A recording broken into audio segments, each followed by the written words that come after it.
Hi, so I'm here with Chris Ponting, geneticist from University of Edinburgh, and I wanted to discuss the preprint that you recently posted.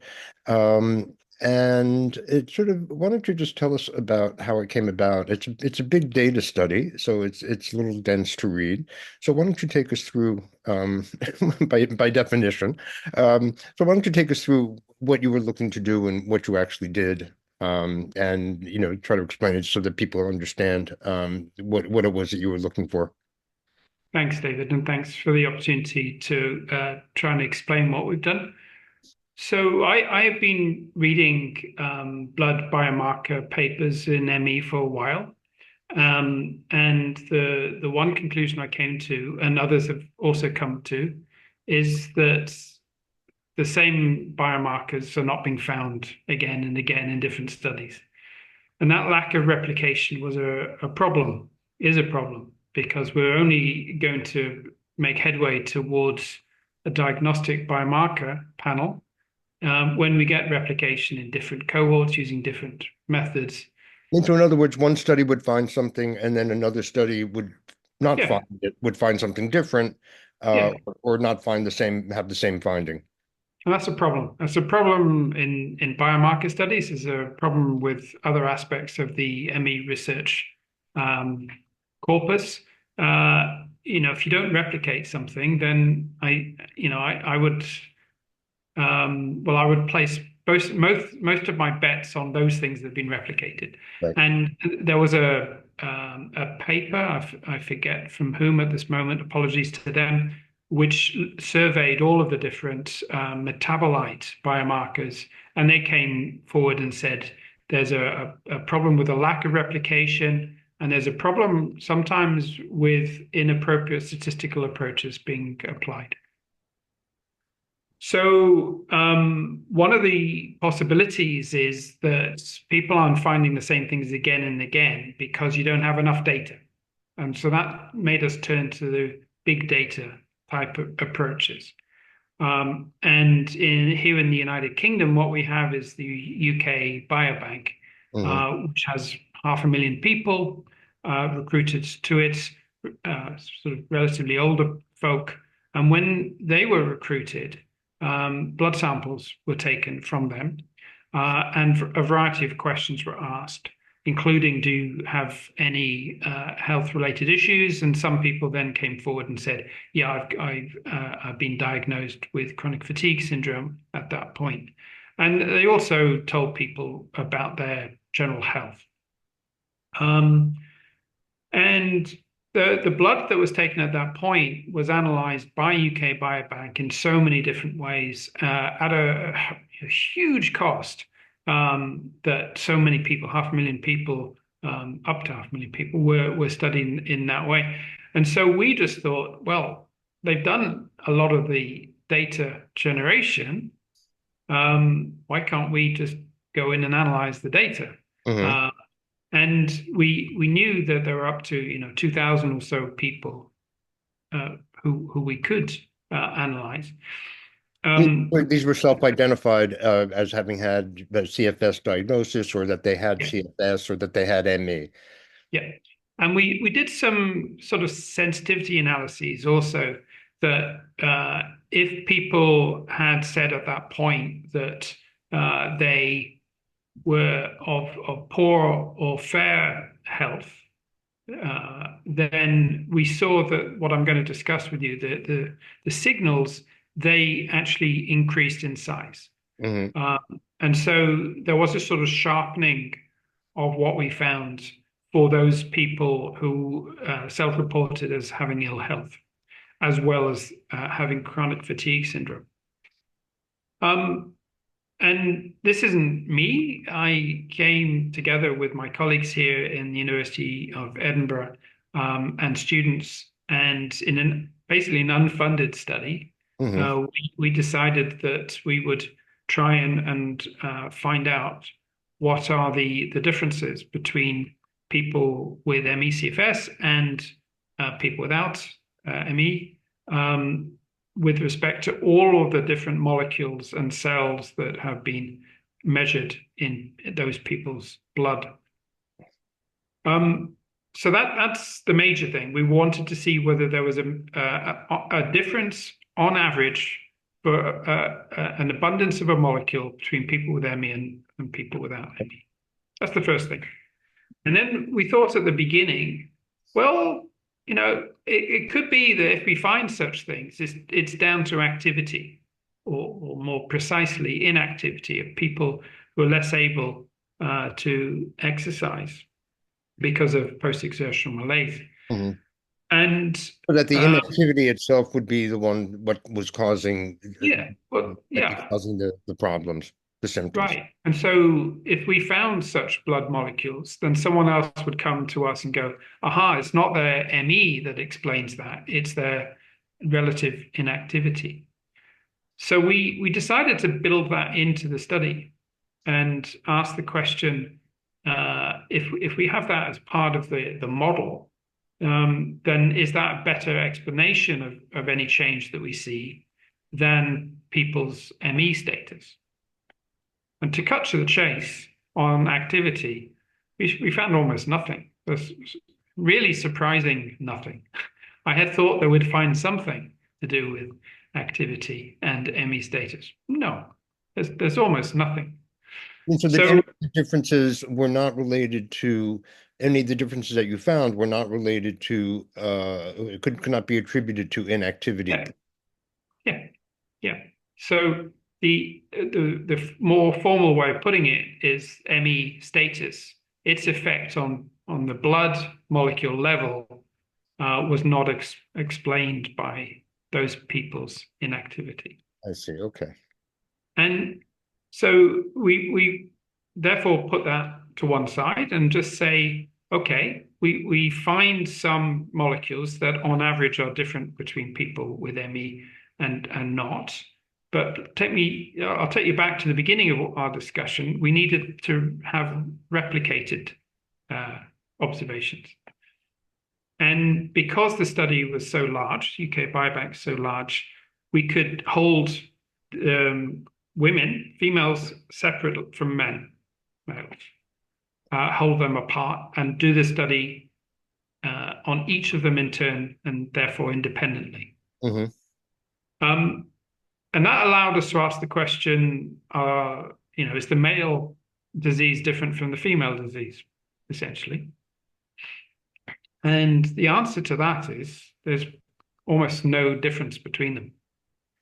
And we find replicated between the female study and the male study, we find 116 molecules, traits, that we find once in the females and once in the males. Hmm. That on average are different between people with ME and others.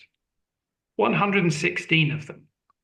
So then That they're yeah, the same in male and female patients, but different in the non-patients. yes. So in each of them, they're different between people with ME and not, and we find them to be significant in females, and we find them to be significant in males, and 116 of those. Now, why is it significant? Why is that important that it's in both males and females? Since we know Two, that. two, two reasons. First of all, that it's replicated.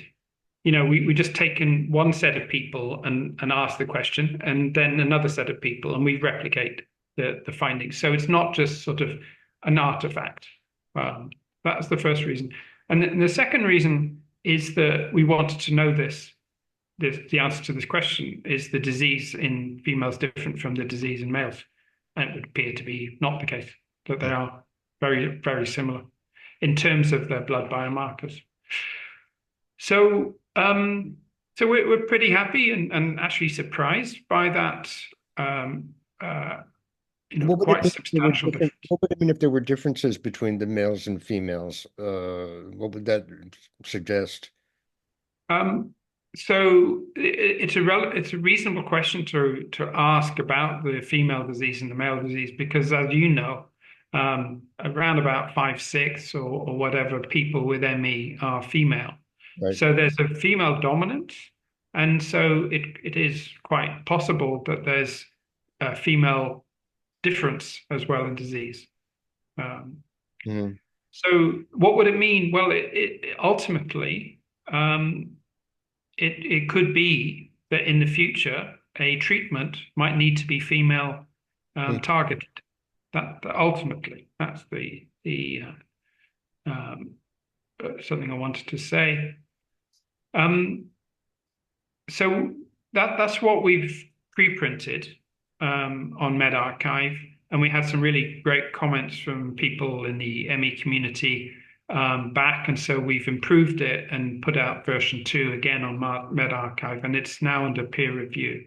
So we'll come back on that to see what what we have to say to the reviewers. It's, I mean, Um, it's now been sent out to a journal after yeah, posting the second version on the preprint server. Since yeah, then, it's been sent, or that version has been sent to a, yes, that's correct. okay. To a And journal. you're waiting, what's the status of that at this point? Yeah, we're just waiting. Yeah, who knows when they'll come back. Um, but I think the key um, limitation of the study is that we cannot tell who has ME and who does not from their blood. So basically, Um, if you take one person yes, and you take their blood, this doesn't help you no. determine that. And the reason for that is why? The reason for that is that when we look at the distribution of levels for a single molecule, they overlap I see. between people with ME and not, but they are shifted. And we've seen the shift 116 times in both males and females. But I mean, so there's a population shift, but it doesn't necessarily, there's still overlap between yeah, the yeah, non-patients, but there's a population level shift. that's absolutely correct. And that is kind of what we all suspect because there won't be a single molecule that uh, says that you will have ME. That it and that's what we say. We've measured so many molecules and so many things to do with cells. It does seem unlikely that a single measurement is going to be the key to diagnosing individuals. So that means that a composite set of tests or a test would be a panoply of or a panel of tests Yes, be needed to identify an individual as having ME, essentially. exactly, If what exactly. you're saying holds true, or if this follows through in subsequent research. Yes, yes, and we want to try and look in an independent cohort, and so we're going to try and do that next year, um, and look for a panel, as you said, of different markers that together can better separate people with ME from those who don't. And we're going to use pretty advanced machine learning to do so. That my colleagues here in Edinburgh have contributed to the project. So it's ongoing. We're still wanting to take the data to analyze the data to such in such a way that individuals might be able to be diagnosed from their blood alone. So is this completely independent from the gene-wide association study, or is there some overlap? Completely independent of Any, it. is there Yeah. any relationship in terms of Not implication or what? Not really. There's one way in which they are related, but essentially they are independent studies. The one way in which they're related is that the genetic study DecodeME uses the DNA data from UK Biobank for controls, whereas in this study for blood biomarkers, we're using just different data, not genetic data for both cases and controls. Mhm. And so, what do you foresee a possible a biomarker, meaning a set of tests, not just one test, as a possible outcome of this line of research in a certain number of years? I mean, that a patient could come in and be getting some sort of diagnostic test or series of tests? Yeah, I mean, on one hand, we don't have strong evidence for that, that it is feasible. On the other hand, there's so many molecules that are different between people with ME and others, and those effects are quite large. It actually does give me hope that there will be a possible panel that is diagnostic. Mhm. Um, and that means that that's what we have to push on and push on really hard, so that it's not many years down the line that we know whether it's possible or not. It is in a couple of years. Now, is there just an issue here with the self-identification of the participant, the patient sample, that they're different from, they might be different from, other patients with ME or Yeah, diagnosed with ME? yeah, absolutely. Because these are individuals who attended clinic essentially for the UK Biobank. So they went And into the clinic. yes, So they're not severe, in other words. correct, correct. So they're mild or perhaps moderately affected by ME, and they have been diagnosed, they say, with ME or CFS. But whether that diagnosis is accurate, of course, we don't know. Or And some of the what case criteria were used is not really no clear. case criteria, no. And some of them reported good or excellent health. So we know that there will be some individuals who don't fit the internationally recognized ME criteria. We know that, and that's just goes with the territory of working with large biobanks. But the large biobanks provide the statistical power to find things that transcend those issues essentially. Basically, the size is large enough that it can override the We kind of hope. the kind of uh, noise from that some people may not have it or whatever that we're not Yeah, I'm sure. yeah, yeah. And not being a clinician, I'm not able to uh, to recruit people to projects. So having the UK Biobank and their diagnosed individuals was a real boon. So what is this these findings again this hasn't been peer reviewed yet and published, but let's assume that the findings are robust. What does that say about the some of the theories about functional disorder, or it's a well, it's just from deconditioning, but it's also expression of depression or anxiety or psychosomatic or whatever one wants to call that Yeah, entities. yeah, How do you see it impacting that theory? yeah. So formally, we did not compare people with other diagnoses. We only separated people with ME and people without ME.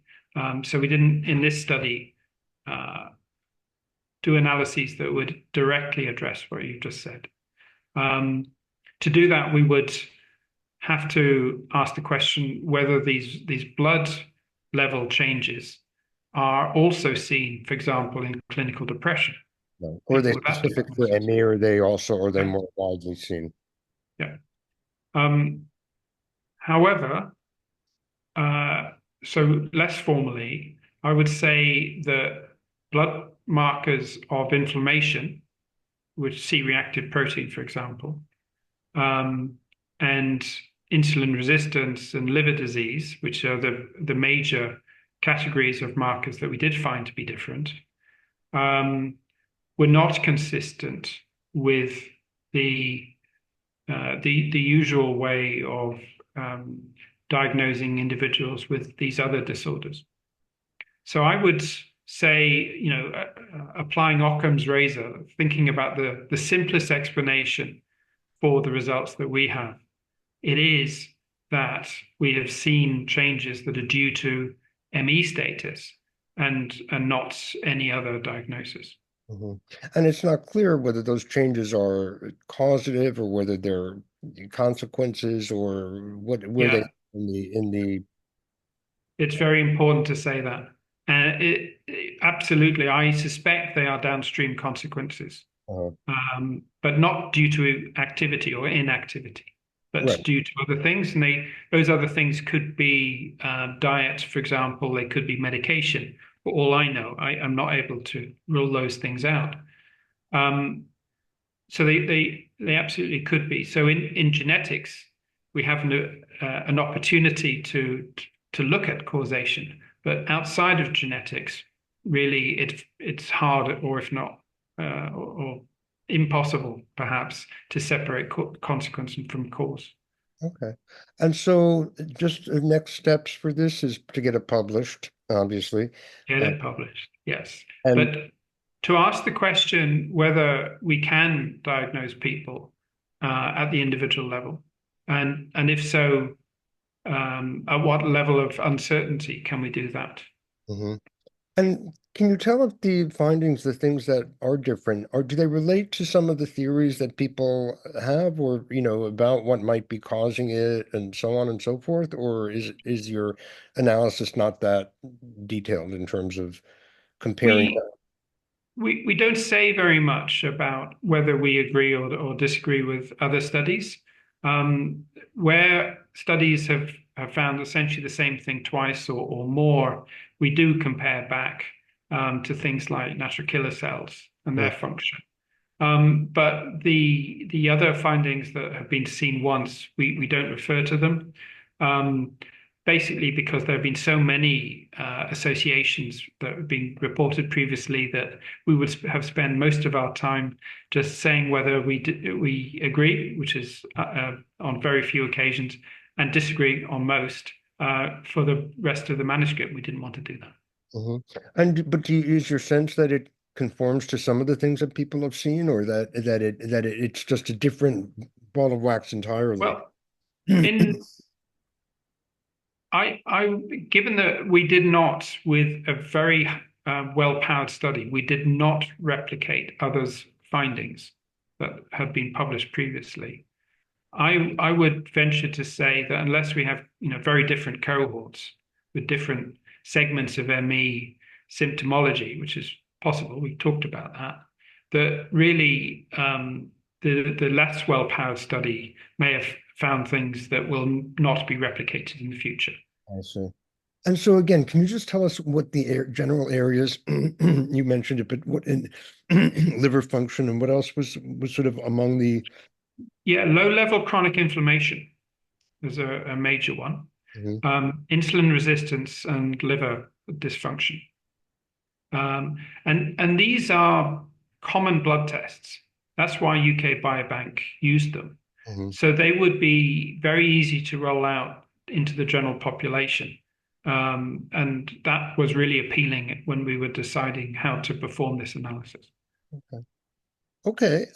So would you have any prediction for when the next analysis or whatever you're going to do next will be having a preprint coming out? Or you That's will not clear. No, it's not clear. We are sort of halfway through, and I don't want to give people false hope or okay. Again, this expectation. is this is on a parallel track, completely separate from the Completely previous. separate. And I really want to thank my colleagues here at the University of Edinburgh, Sean Benchis and Ava Hamse, who have really driven this alongside me. Okay. Thank you, Chris. I appreciate it. Thank you.